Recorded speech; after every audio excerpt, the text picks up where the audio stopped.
Hello friends, இன்றைக்கி ரவா கிச்சடி எப்படி ஈஸியாக பண்ணுறதுன்னு பார்ப்போம். ஃபஸ்ட்டு ரவையை நல்லா வறுத்து எடுத்து வச்சுக்கோங்க. அதுக்கப்புறம் அதே பாத்திரத்தில் வந்துட்டு நெய், எண்ணெய், கொஞ்சம் பட்டை, அப்புறம் சோம்பு, கடுகு எல்லாத்தையும் போட்டு, அதுக்கப்புறம் அதிலே வந்து பச்சை மிளகா, கருவேப்பிலை போட்டு, உங்களுக்கு நான் இதில் இஞ்சி திருகி போட்டிருப்பேன், உங்களுக்கு என்ன இஞ்சி பூண்டு பேஸ்ட் போட்டுக்கோங்க.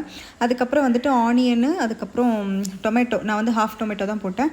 அதையும் நல்லா வந்துட்டு வறுத்துட்டு கொஞ்சம் சால்ட்டு போட்டுட்டு, அது கூடவே வந்துட்டு மஞ்சத்தூளும் போட்டுட்டு எல்லாத்தையும் நல்லா வந்து ஃப்ரை பண்ணி எடுத்துக்கோங்க. நல்லா எல்லாத்தையும் வதக்கிக்கோங்க.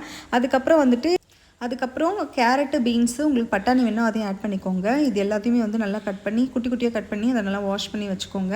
அதுக்கப்புறம் இந்த வெங்காய தக்காளிலாம் வதங்கினதுக்கப்புறம் இதையும் வந்து ஆட் பண்ணிக்கோங்க. ஆட் பண்ணிவிட்டு அதுக்கப்புறம் உப்பெல்லாம் வந்து கரெக்டாக இப்பயே போட்டுக்கோங்க.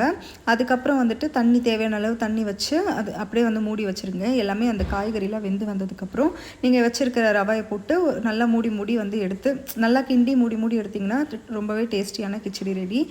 இது ரொம்ப நல்லாயிருக்கும். சூடாக